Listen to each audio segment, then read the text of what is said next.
אז המתכון הבא שלנו יהיה מאפה של בצק עלים עם שתי גבינות נהדרות, ביצים קשות, תפוחי אדמה, עגבניות מיובשות, תרד, כל מה שאפשר לעשות לארוחה משפחתית.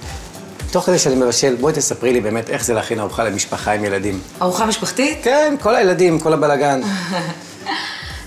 כל הבלגן הוא מאוד במקום, כי אתה מכין את הארוחה תוך כדי כל הבלגן.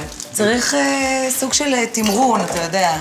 אתה שנייה רץ כילד בוכה ואז חוזר למטבח. שנייה הולך לסדר את הוויכוח בין הילדים, חוזר למטבח.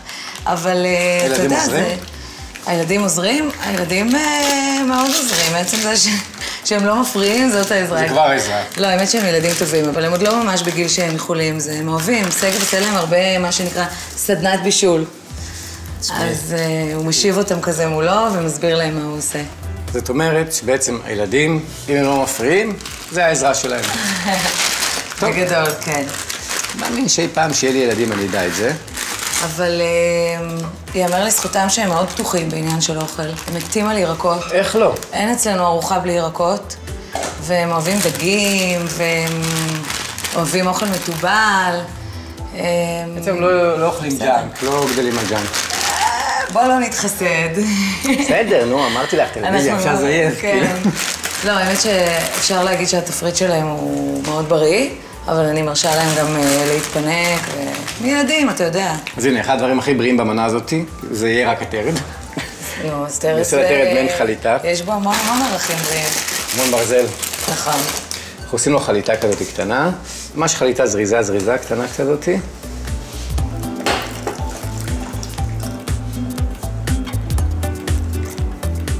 כשהיינו קטנים, היו משכנעים אותנו לאכול תרד בגלל פופאי. ברור, היום הם לא יודעים מי זה פופאי. זהו, אני מנסה להסביר להם, אתם יודעים, פופאי, יש לו שרירים, מי זה פופאי? אנחנו גדלנו על פופאי ועל מנהרת הזמן וזה, אז בואו נחזיר אותך באמת אחורה.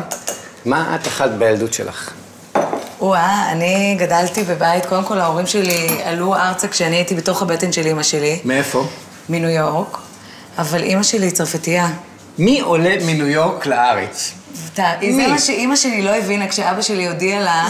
זה בן היחיד. We're going to Israel, והיא חשבה שיש פה רק חולות וגמלים, אבל לימים כמובן שזה הדבר הכי חכם והכי מאושרת בעולם שהוא הביא אותה לכאן. אז אני גדלתי בבית והיא צרפתייה.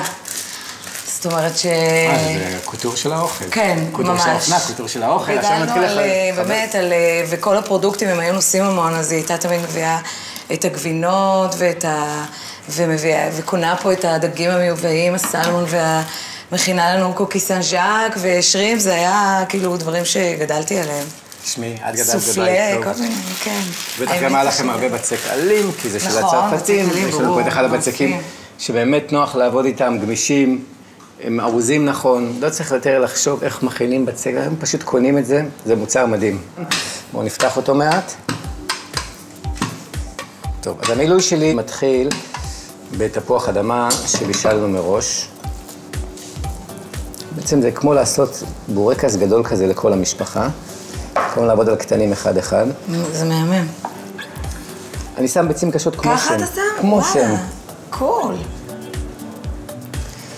ואת תדעי לך שבתור אחת שמתעסקת בסטיילינג, מדי פעם את צריכה להזיז לי את השרוולים מהאוכל. בכבוד. אני חשבתי שתעשי את זה לבד, אני בכוונה הורדתי את השרוולים מהצבא. ממש מתנצלת, אביב. איך לא חשבתי על זה? אני צוחק.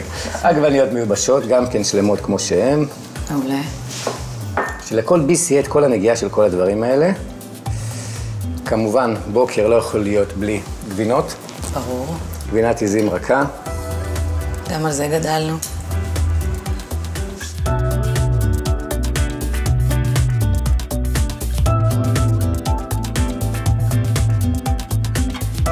יש לנו פה גבינה צפתית.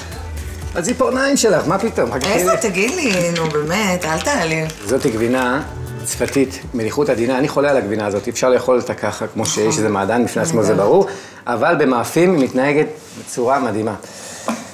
אז בואי, זה ככה, את רוצה לטום איזה חתיכה? נשנשי לך. אני בעיקר רוצה, תודה. אני בעיקר רוצה לעזור לך, אני מרגישה פה קצת כמו... זה שאת עומדת לידי, את לא מבינה, אני מעריך את התוכנית בכוונה. אני ממציא מתכונים תוך כדי שזה לא ייגמר. תביא לי לחתוך, נו. יאללה, תחי לי כאלה בדידים כאלה. באמת, מליחות שלה מאוד עדינה. כאלה ארוכים.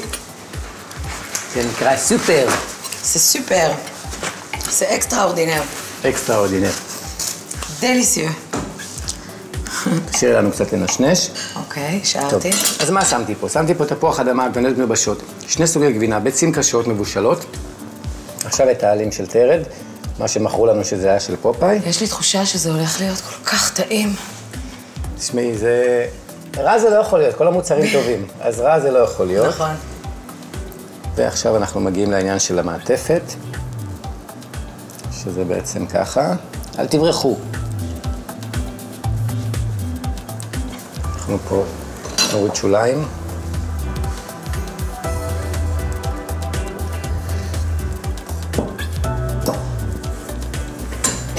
נעביר את זה לתבנית אפייה, רק שנייה.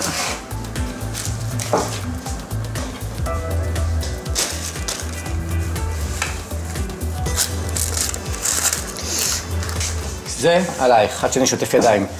ביצה, טריפה, ולפזר סומסום וקצח מלמעלה.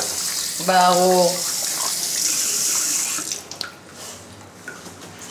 מי שרוצה בבית יכול גם לשים זעתר למעלה, ויכול לשים כל מיני קטניות כמו חמניות וזירי דלת, ואיך שרוצים. קצת זלי. כן, לא נורא, זה חלק מהעניין. חלק מהעניין זה המטבח. חמוד. לפחות ששגב יראה שעזרת לי בתוכנית. בדיוק, לא לעשות בושות. בושות. אני כבר לא יודעת מה עדיף. מספיק כאילו, לא? כן, כן, הנה פה בצדדים טיפה, מריחה. זה הקטע שזה בוקר, בלגן, ילדים עושים את הכל ככה, לא צריך יותר מדי שרטוטים ודברים... נכון.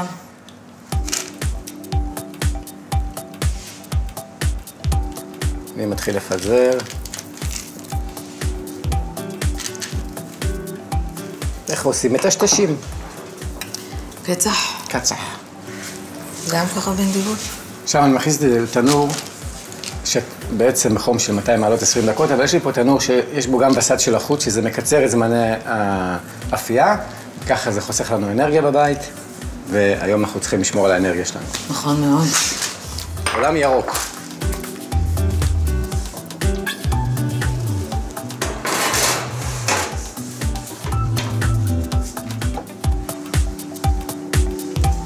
תשמעי, אני פשוט עקבתי אחרי התנועות של הניקיון, מקסים. תודה רבה, באמת, אחת המחמאות. הרווחת, כי יש לך את הכל מהכל. טוב, אני אוציא את זה מהתנור.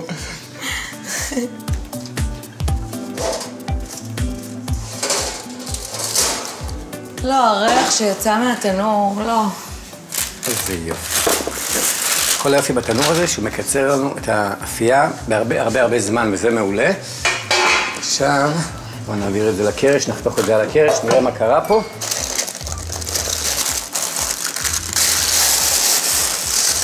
יוצא לך בלגן, אני יודע. כמו סגב את הבול, בול, בול, בול. זה נורא כיף שהוא מבשל, רק המטבח כזה מסכן. אבל כי אנחנו רגילים לעבוד קשה. אני מבטיח שזה יהיה טעים. האמת שקשה לפרוס את זה שזה חם, אז אני אתן ככה לטעום מהפינה.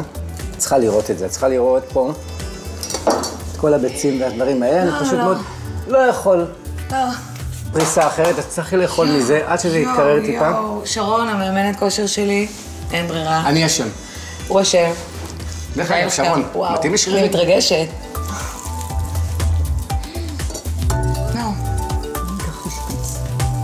איזה באסה לכל הקהל בבית שהוא כל כך מקנא בי עכשיו. אנחנו רוצים משלוחים.